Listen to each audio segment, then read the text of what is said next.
I'm Maya, and I'm an artist and photographer. In my photography, I like anything that's unconventional or what you wouldn't expect. So in my fashion work, I find that instead of shooting the model like very confident and posed, I like to photograph her in a vulnerable state. Shooting with film, now I've grown to just be addicted to the whole process of shooting and waiting and being excited to see the photos and picking them up at a lab and then putting them on my computer as like a last step instead of just shooting with digital and then right away having it on a screen. It's less appealing to me. With film, I think it's a more intimate experience. I'm actually looking with my own eyes at the subject instead of like through my camera. And I find a lot of digital photographers will just kind of like snap, snap, snap, and they're learning what they like through snapping, and which is kind of like putting a wall up between the subject and the photographer because there's this camera in between. But with me, I like to position the photograph before I even take it.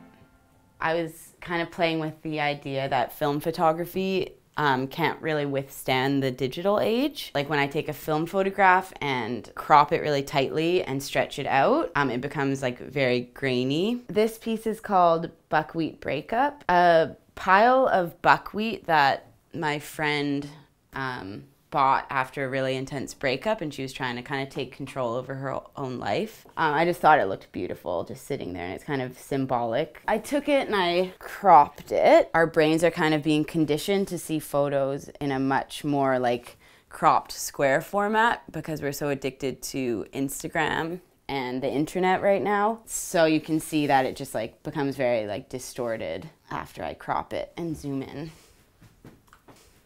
Yeah. Yeah. My favorite shoot I ever did was of my grandma Stella, who's 94 years old and very glamorous and beautiful for her age. She makes her own pantsuits. She'll buy white sneakers and then she paints them herself. And I want to be just like her. I went to the Monster Jam race last week. I just think they look so funny, like, how they go in the air. Like I was just like cracking up with laughter. Tracy Eamon, she was known for marrying a rock. I'm not sure if you heard about that. I just love how like vulnerable she is in her images, and that's something I really look up to in artists. I guess I'm pretty obsessed with my own ego and also other people's ego that kind of comes through in a photograph. This notion that everyone thinks they need to smile when the camera's on them, I think is like extremely unnatural. And I kind of like to do the exact opposite of that and show people in their like real states of vulnerability. So when I was younger, I was afraid of the fleeting feeling of meeting new people.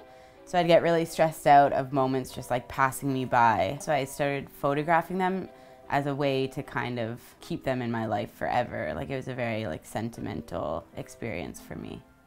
I'm pretty good at salsa dancing actually. Yeah, so like I'll whip it out sometimes and like play Gypsy Kings or something. John Waters.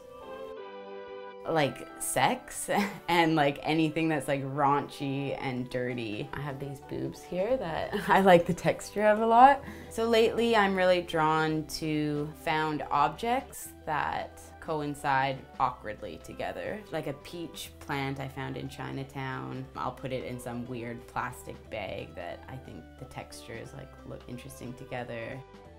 I have like thousands of negatives.